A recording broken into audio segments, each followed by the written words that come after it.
Can you guys hear me now?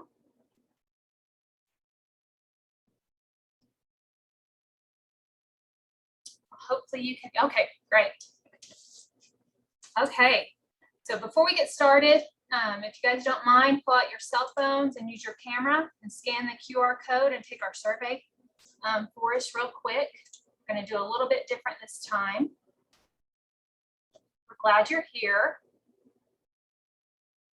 Give everybody a couple of minutes to do that, and everybody time to get logged on.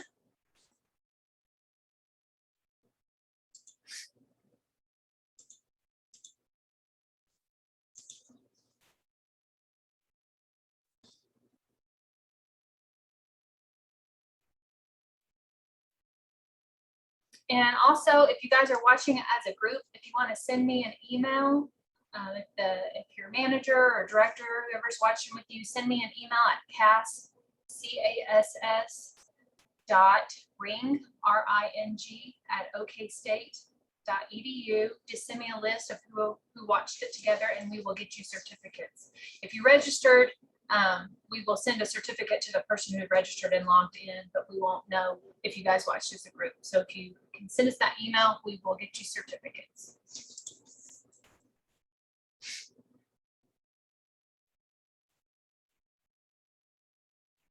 Okay. Hopefully everybody got a chance to scan the QR code for us. Now I'm gonna turn it over. I'm gonna flip my camera over and turn it over to Chef Bill. Hey. Good afternoon, everyone. Thank you for taking time out of your prep for going back to school, or if you start school a little bit later, then thank you for taking time out of your pool time, or your or if you're doing some house cleaning or whatnot. But I think a lot of schools are starting a lot earlier this year. So thank you for including us in your staff development. We got this initiative from the Department of Education, Child Nutrition at the state level, that maybe there's some need for some food safety tips for the staff.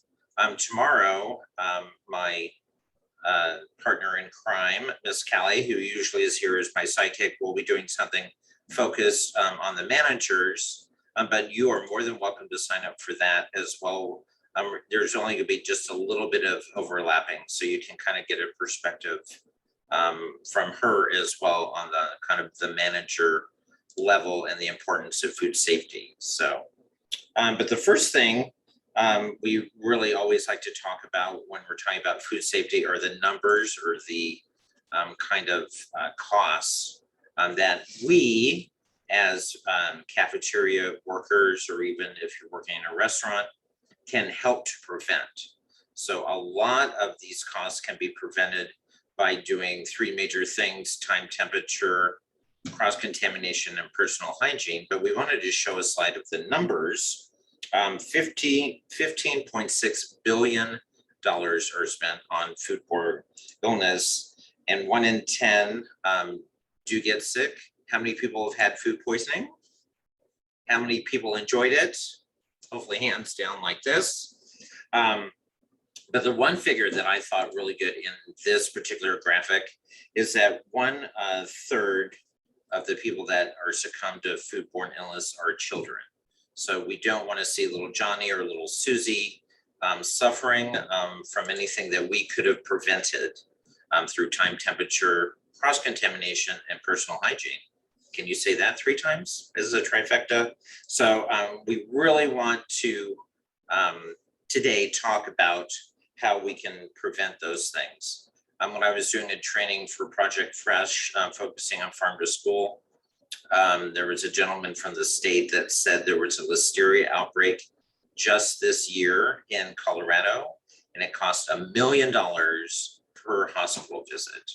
So can you just imagine how much prevention could have happened on even the farm level?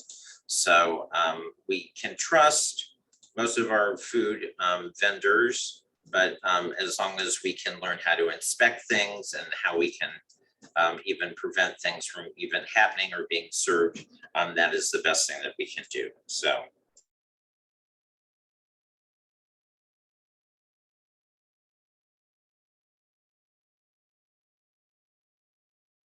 Cass just mentioned, if you were not able to scan or if it didn't come up, don't worry.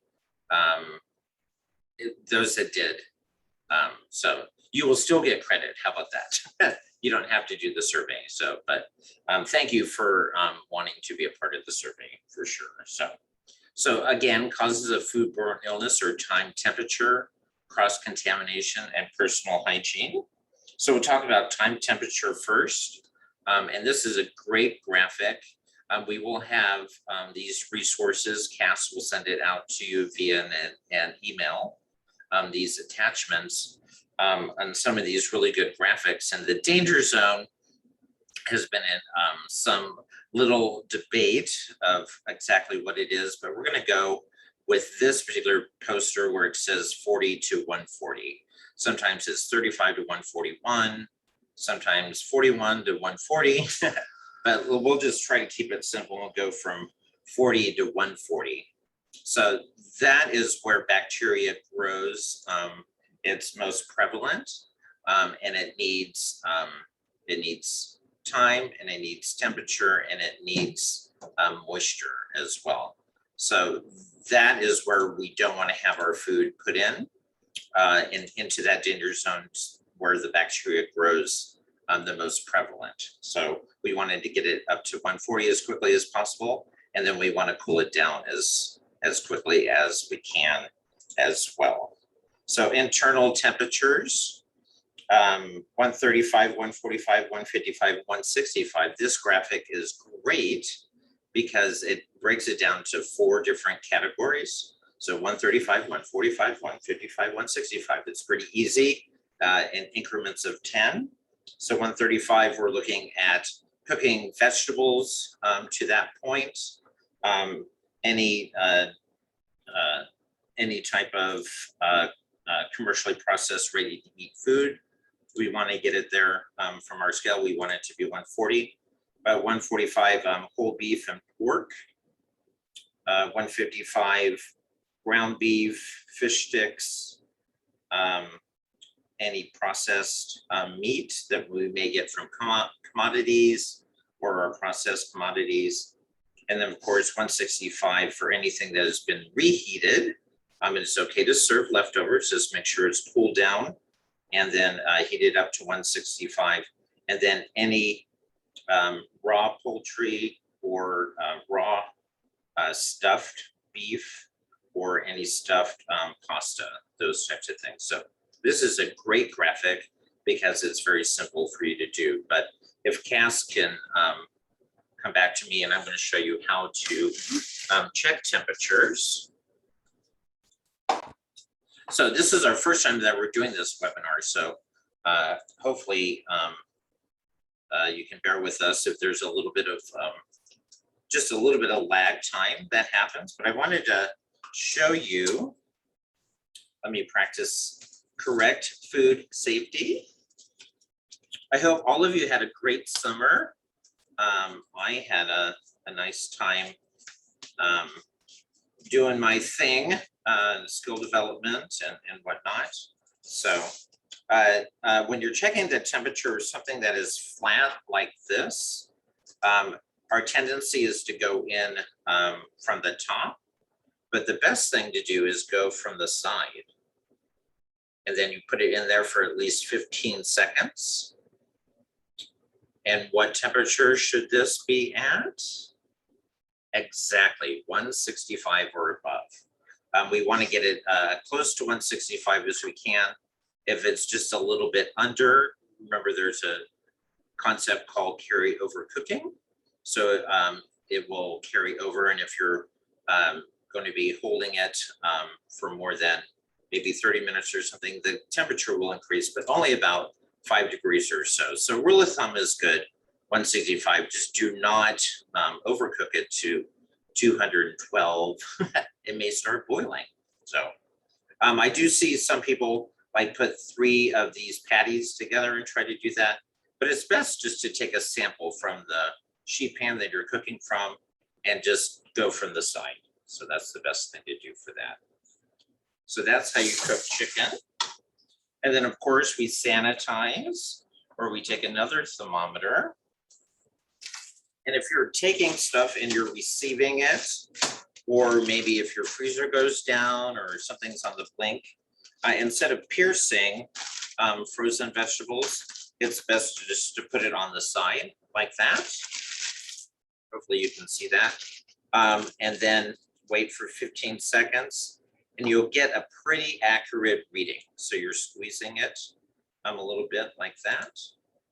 So that is a good way to just check even for deliveries or even for making sure that you're holding things. So then also when we're accepting milk, or if we're doing, some people say to pierce it, but to get a real good ambient temperature is to do the same concept like that and squeeze 2 cartons like that. But also check your thermometer of your milk box, both on the outside and then also your hanging thermometer like this on the inside. For milk, the colder the better, of course, as we know, but that's a good technique of learning that. But I wanted to get kind of the thermometer things out of the way, but for this particular discussion, we were focusing on our chicken and the internal temperature. So 135, 145, 155, 165. Thank you. We'll go back to the PowerPoint now.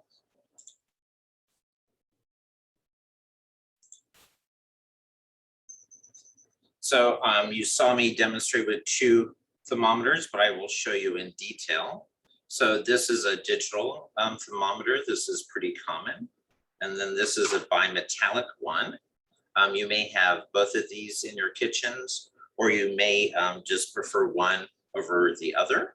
But I would like to show you how to calibrate a thermometer. So again, if you have any questions, please write them in the chat box. And I think all of you are very Zoom savvy, so I think that we'll be just fine. But if there's any immediate questions, please do that, and Cass can just relay them to me. And then we will have a question and answer session at the end. So, but with the bimetallic thermometer, you want to use it and calibrate it to 32 degrees. And who doesn't want to have 32 degrees right now in Oklahoma? Since it's going to be how many hundreds of degrees? So get a really good cup of ice, almost so that it doesn't move. So here I have some crushed ice, and you're going to hold the thermometer in there for at least 15 seconds. You're going to let it go down as much as you can. And this one is a brand new thermometer. And it's exactly at 32. If you were going to calibrate it, there's a little calibration nut here, and you just hold it and you twist it just like that until then you hold it again. So you want to have it suspended in the water. You don't want it touching the sides or touching the bottom. You want it right in the middle. And then to calibrate a digital thermometer, which I'm almost guessing most of you have, you do the same thing, holding it for 15 seconds until it goes down. Never use a human thermometer that you may be using to check temps because of COVID. Don't use that.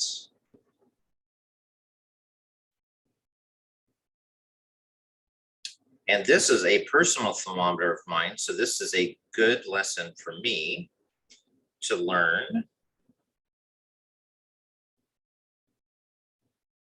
Because it is at 33 degrees.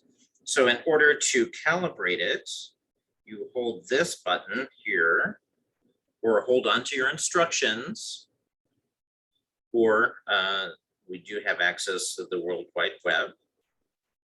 So then we hold that for 8 seconds, and then it has CAL and it's calibrating. to 32. Okay, so that's how you do that. So just make sure you have a full glass of ice. I should have had a little bit more ice in there, so maybe put the ice in first and then water. But just make sure that it is almost all pure ice. And just picture that you're in Alaska or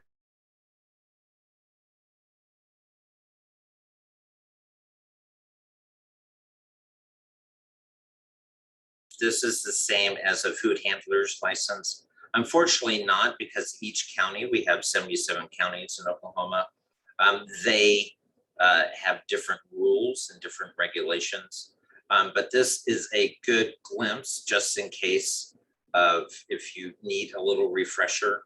But unfortunately, this is not serve safe or another type of licensing. You have to consult your own county health department for that. So, but we are taking a lot of this information from ServSafe, as well as I live in Tulsa, so some Tulsa County items, so that we can just try to everyone have kind of the same language, just to keep our kids safe. So thank you for that question.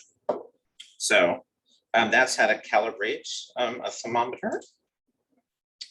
And then cleaning and sanitizing a thermometer.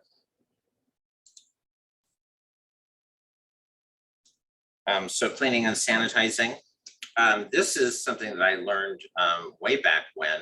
This is just a pasta shaker that you would put like red chili flakes or Parmesan cheese. And it's a great holder. So when you fill up your 3-compartment sink, you can just take this top off and then just fill the cup, put this back on, and then there's your sanitizing solution. So you can just put your stems in there, and then they'll always be in a sanitizing solution. And then you just take a clean rag and then wipe it off. So that's a great way of doing that. People also use alcohol swabs as well, having those, but always sanitize or clean your thermometer after you use it. And don't forget to do it right after you use it, because if you're like me, you get distracted and then you already have it contaminated. So think of those ways to keep safe. So never wipe it on your clothes or put it back in here dirty. So, and then always have a good habit of just turning it off too. That'll save on your batteries, and you'll always have that. So, and then if we remember what the danger zone is, 40 to 140. If we have poultry that's 165, that's above 140, right? So now we need to cool it down in order to get below 40. So never put food directly into the refrigerator. So if you're breaking down your service line and you're having leftovers, definitely put them on the counter just to let them cool down, maybe stir them a little bit, let the steam release. If you put food directly into a refrigerator, it will heat up the refrigeration unit, and the foods that are already in a safe zone may become into the danger zone. So let your food cool just a little bit before you start down the cooling down process. And you wanted to get it down to 70 degrees within 2 hours, or within 30 minutes, and then 2 hours, you wanted to get it below 40. So you can do that by putting it in shallow pans, into smaller pans. You can use an ice stick if you're using chili. Things that are really thick and dense are going to take a lot longer to cool down. So definitely every once in a while, stir it.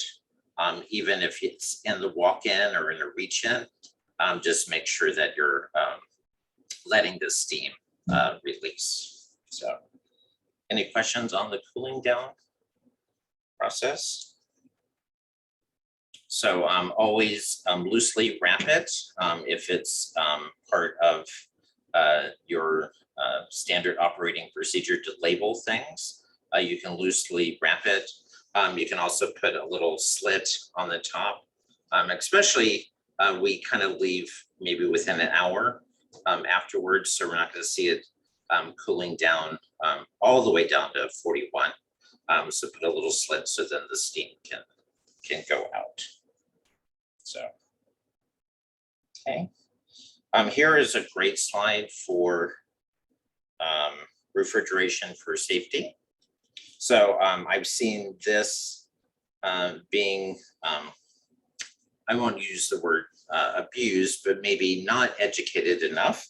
And I thought the saying on the right-hand side, store food according to internal temperature, really helps with how you're going to put food into a reach-in specifically, or into a walk-in. If you're lucky enough to have a big walk-in, you can put all of the prepackaged food in one area. You can put maybe your raw beef in another. If you shell eggs, you can put that in another area. But if you're really tight on space, like most schools that I've seen, then go ahead and do this chart. You can laminate it and put it on to the door, and it's a really good helpful hint. So you want to put fruits and vegetables and deli meat and cheese, things that are ready to eat at the top.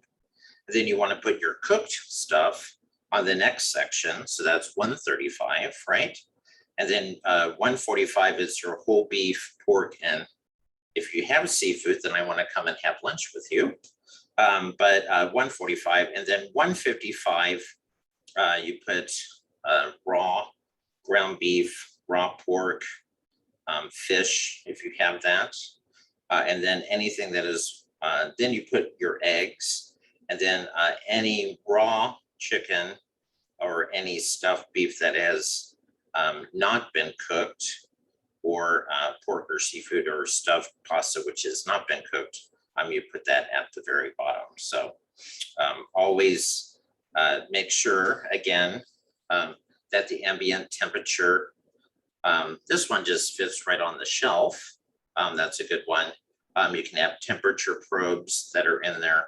And then every once in a while, just go ahead and check the temperature of things that are in there.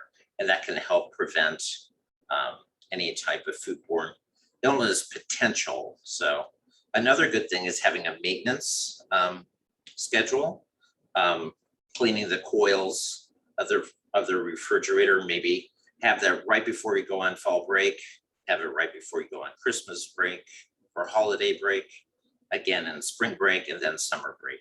So maybe have that in your maintenance routine to get those coils of the refrigerator cleaned. So, storeroom basics, that's a good one. How many people have hot storerooms? I bet a lot of us may even have outdoor storage units. So try to get some fans in there so air can be circulating. That is a good thing to have. So we want to maintain that temperature not too far from the 70 degree, because then that is when even canned goods may start to weaken and hopefully not explode. So, but use FIFO, first in, first out. Hopefully we know those terms. When you accept deliveries, I see this a very good practice of getting a Sharpie and putting the date. Even now, since we're getting even more commodities, or we have, when you go back to school and you reorganize your storeroom, maybe put a slash and put a 21 on it, because you probably have a lot of leftover commodities. So if you have that, maybe put that year on there. So when you get more commodities, you actually know which year it is, because we tend to have a lot of canned goods that are in there. Always keep your storage area clean. Have a good pesticide or a pest control log person coming in. Your managers should know that. But if you see any outbreaks of any bugs or rodents, definitely get your manager involved and get that person out there. And then always store your items 6 inches above the floor. The reason for that is you're able to clean underneath there. And we all know that the cafeteria kitchens are the cleanest in the country. I would definitely would like to have that same practice at my house, but I don't have quite the discipline that you do. And this kind of reiterates that. And then always store chemicals in a separate area. That is one of the foodborne illness contributors, or maybe a chemical environment that has happened. When I worked at the San Diego Zoo, we were making 100 gallons of some type of soup. And unfortunately, he had a can of bleach right by, and he thought it was lemon juice, and he put in a whole bunch of bleach into the soup. Luckily, he had caught it, but know that human error is there. So just make it a really good practice in order to do that. And you can go visit the San Diego Zoo safely. He is no longer working there. So just keep those things in mind. Cross-contamination is really good. So the first one is time and temperature. The second is cross-contamination. And this is where we can really prevent that. The number one thing, of course, is washing our hands.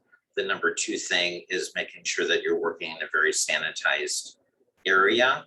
If you see any types of trace of food debris or different insects that are out there, address those immediately, because we do not want to have any type of bacteria being cross-contaminated in our food. So always keep raw products separate, and that having that handout is really good to put onto your refrigeration door to keep that.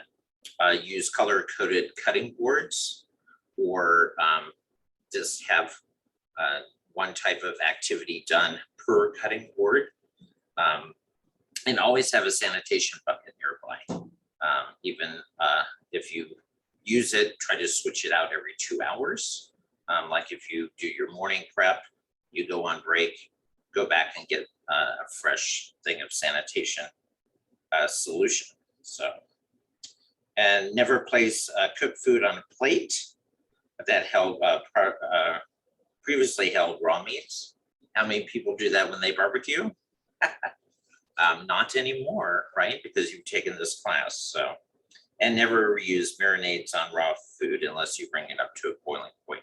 So they say if you take something up to 165, that kills almost all bacteria. So that's especially done with leftovers. So this is all about prevention. So I'm going to show you a little video that may be very common to some of you. I know that I have been guilty of this, so true confession time. So let's go ahead and watch this video.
Hands up, who has done that before?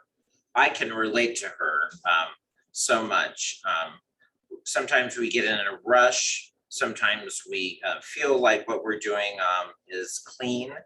But unfortunately, if things sit for longer outside of a sanitizing solution, that's why this thing is really good to have. That's why it's good to have sanitation buckets that you switch out every 2 hours. Maybe have a safety person that's in your group, and that's kind of their thing. And they're like, because sometimes we do like routine, and say, okay, every 2 hours we're gonna change our sanitation bucket. So that's where this video had us sort of succumb to just our forgetfulness. So just be very vigilant in doing that. So one good practice to do is at the very beginning of the day, when you set up your sanitation stations, go ahead and wipe down your surfaces with a very clean solution and a clean cloth. That way, if there was anything that got contaminated either at the end of the day or during the night, then those things are cleaned up. So, but let's look at how to clean and sanitize. And we sometimes, even during our dealings with the pandemic, we think that hand sanitizer is the end all be all, right? But I think we have learned that washing is the best preventative thing, not just for our hands, but also for our surfaces that we use, or the knives that we use to wash them and then rinse them and then sanitize them. So those wash, rinse, sanitize, even on surfaces. It just doesn't have to be for dishes anymore. So how to prepare sanitizing solutions. Most schools use quats. Some use iodine, some use a little bleach in their sanitizing solutions. Always follow the manufacturer's recommendations. Don't stray from that, because sometimes more can be a little bit dangerous, especially if it spills onto yourself. It may cause a mild burn, and we just want to prevent those things. So the directions are there for a reason. You can also use test strips if you're using a dishwasher. You can also use test strips even for your sanitizing solutions. So once things become a habit and things become a little more easy in terms of your routine, go ahead and have that. And my suggestion would be just to have a designated person that is doing that. But you have designated pails. You can get this from any of your food vendors, or if you use Ecolab or Autochlor or some person for your chemicals, you can always get these designated buckets. So how to clean surfaces. Always get out your sanitizing and cleaning stuff first, and then just wash, rinse, and then sanitize. So in a 3-compartment sink, this is very important to set up, and we will see this graphic here. I believe this graphic will be available as well to use. So this is a good flow, but earlier today, I created a little fun video for you here at Oklahoma State University. Please take a look. Welcome to the Oklahoma State kitchen.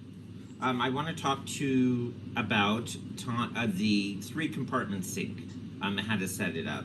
So we know how to wash, rinse, and sanitize, but the other thing that we need to think about is scraping.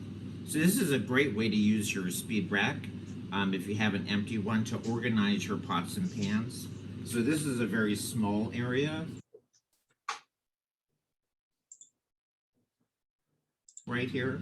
So if you stack them up this high, you're going to have some danger. They could fall on somebody, or the food just gets crusted on. So my suggestion is to use a speed rack Put your knives down at the very bottom so they don't fall on you.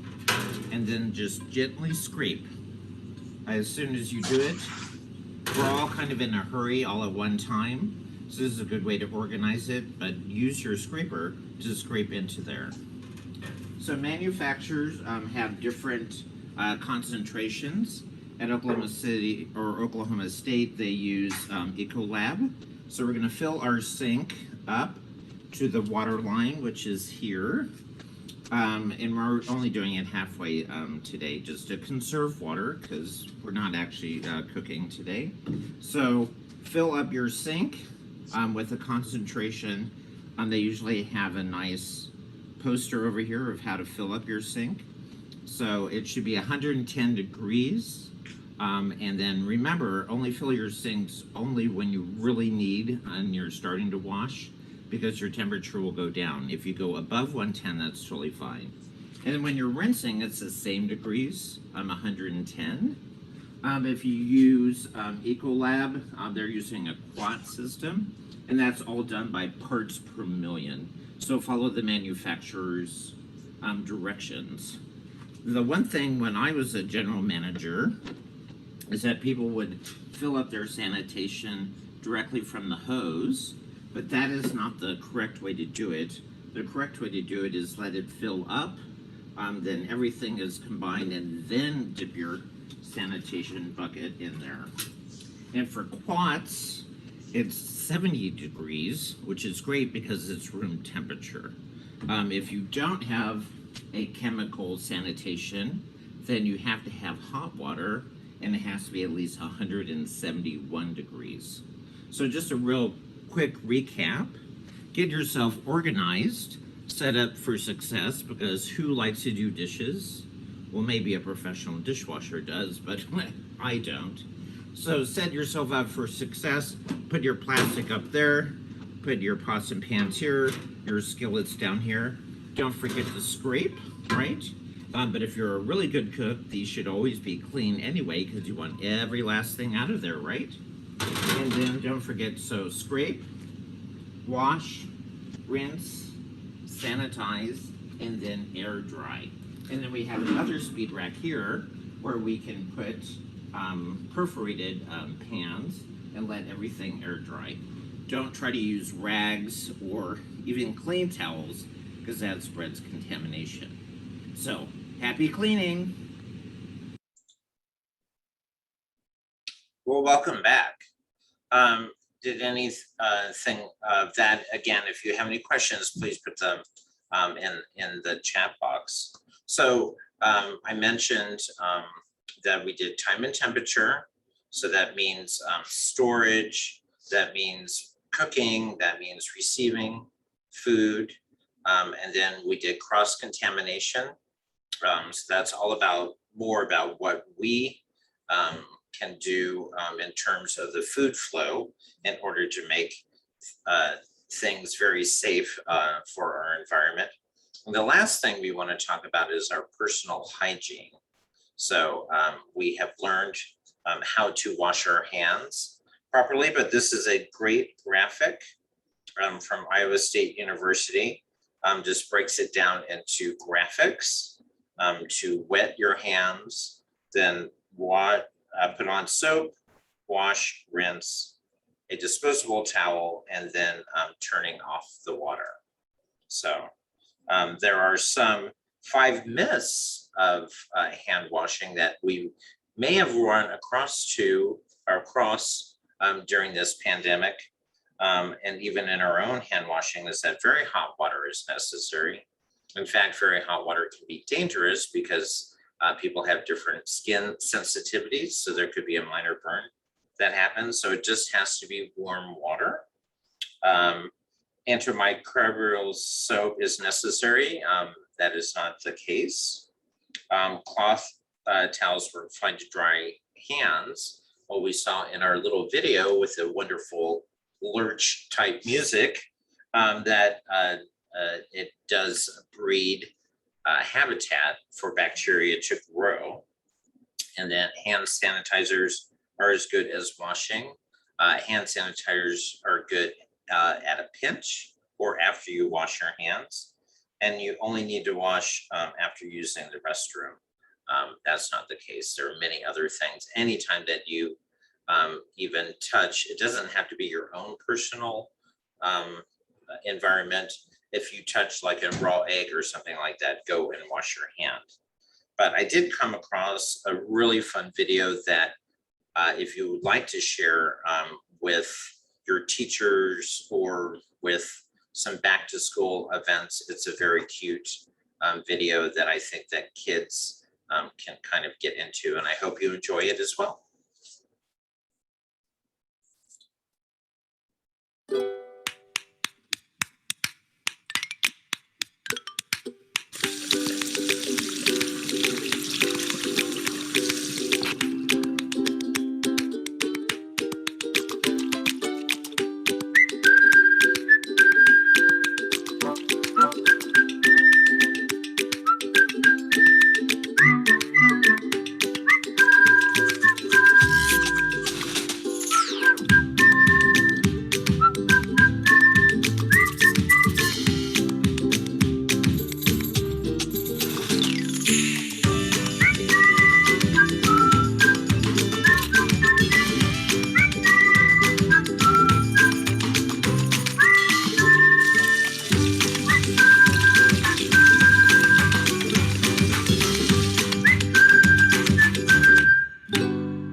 That just makes me want to whistle all the way home.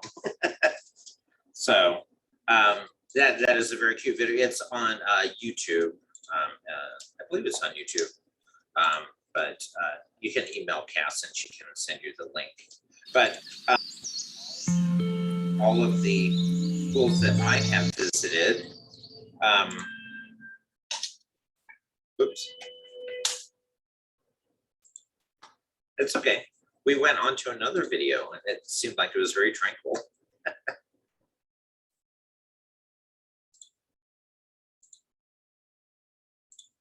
My back.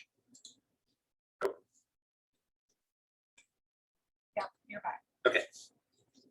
Thank you for your patience. So we all do really good at using gloves. I see a lot of good usage of the schools that I go out to. But I don't see as much dedication as changing gloves. If you change tasks or even frequency of use. So you don't have one pair of glove for the entire day and you're going to do everything just in gloves. So do change them often. There's a graphic that is up that you can the do's and don'ts of a glove changing and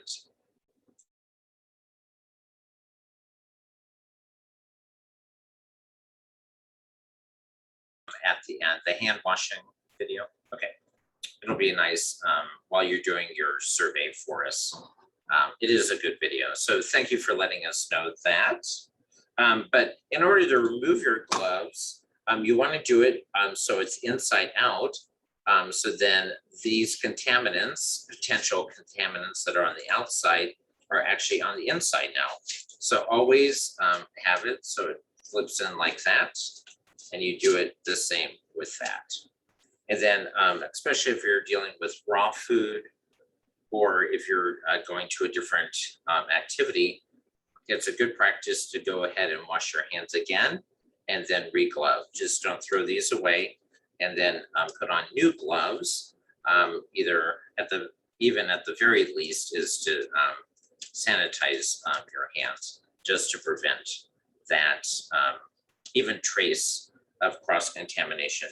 Because remember, if it's in the danger zone, like we saw in the video, then it's just going to increase. I do want to touch a little bit upon what the managers are going to be learning about a little bit more in depth tomorrow is HACCP. How many people have heard the word HACCP? So this is what it means: hazard analysis and critical control point. So you break it down by task or by recipe. So that's the hazard analysis. What are the hazards that may occur? So we can take, just for an example, and we have 3 of them towards the end here, but let's just take that chicken breast that we took a temperature of. If we have it out too long, it's in the danger zone. That could be a potential hazard of bacteria growing on the surface. So then you also determine, are we on this slide yet? On this one? Determine the critical control point, and the critical control point on that is cooking it to 165. So, and then we want to establish critical limits. How far do we want to go above that or below that particular temperature, or how long do we want it to be out, or when do we start cooking that particular chicken breast so then it doesn't dry out or it doesn't get into the danger zone. And then establishing monitoring systems, that's more of your temperature log. Most of us are on the National School Lunch Program, so that's where we would put in our monitoring systems that we take temperatures during the process of cooking and holding, and then identify corrective actions. How about if it does fall into the danger zone? What do? We take it out and then we reheat it up to 165 again, then keeping records, and then just verify your overall food safety policies throughout the years. So this next slide with the process approach, no cook, same day cooking, or complex cooking, which is a 2-step method. We'll just quickly go over that. So no cook would be a fruit salad, perhaps. So the controls are receiving, how do you store it, how do you prepare it, and then the temperature control or the hazard analysis is having or holding it below 40, or in our language of today is below 40, and then recording those temperatures. And then how do you serve it? Do you serve it with gloves? Do you serve it with utensil? Is it self-serve? And then the next one is same day service. It's kind of the chicken example. You have this analysis of receiving, storing, preparing, then 2 temperature controls, as well as cooking and holding, and then serving as well. So, and then the last example is a complex food preparation, where it is a kind of a combination of beef and bean. We know that proteins are the most susceptible to any foodborne illness. Again, receiving, storing, preparing, cooking, cooling, then reheating, because if you cook or you plan a day ahead of time, then how do you reheat it? And then of course, holding it as well.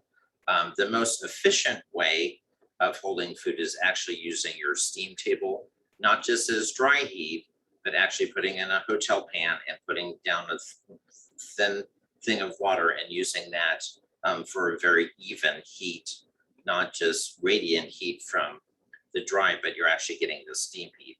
It has a lot better control over your hot food. And then here's an example of a log. This is definitely on the child nutrition website for the state. If you need a copy of that, you can just email Cass. So, and here is our resources or attributed things. Cass did a great job in researching and getting all of these resources for you. We use the Institute of Child Nutrition, Iowa State, and Kansas State. But we do want to thank Oklahoma State for allowing us to have our training here today. So, do we have any questions that are in the chat box? I hope some of you took advantage of our in-person training throughout the state. I think we had more than, how many? They want to 18. take a second too to scan with Yes. the camera for the post survey. Yeah, so take a quick opportunity to take a picture of the post survey and that'll go into your QR code to do the survey, and then we will play the hand washing video at the end. I do want to thank you for taking time out of your day. Some of this information can be very dry. That's why we tried to do a little bit of a mixed media of PowerPoint and then videos as well. But just remember that the time, temperature, cross-contamination, and personal hygiene are just those three very simple areas and where you want to focus on, and that is under your personal control, that you can do things. And then I also, just within storage of food, I found it very interesting, and I learned this just from doing this webinar, is stack food in your walk-in or your reach-in according to how things are cooked. So 135, 145, 155, 165. So I do want to thank you very much. I wish you the best of luck going back to school, and have a good rest of the summer, but do stay on and watch this hand washing video.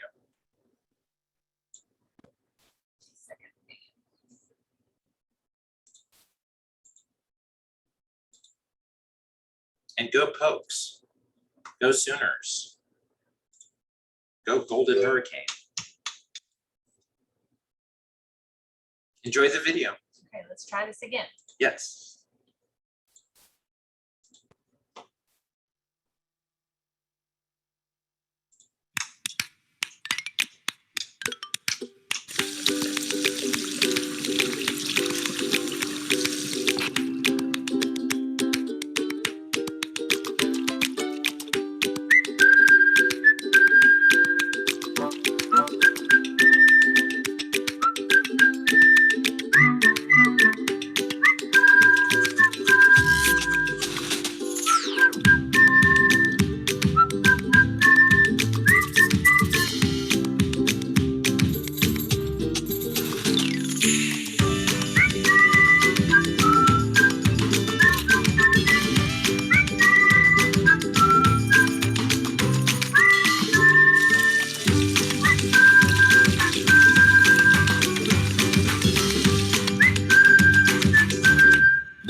Thank you, everyone. Have a good day.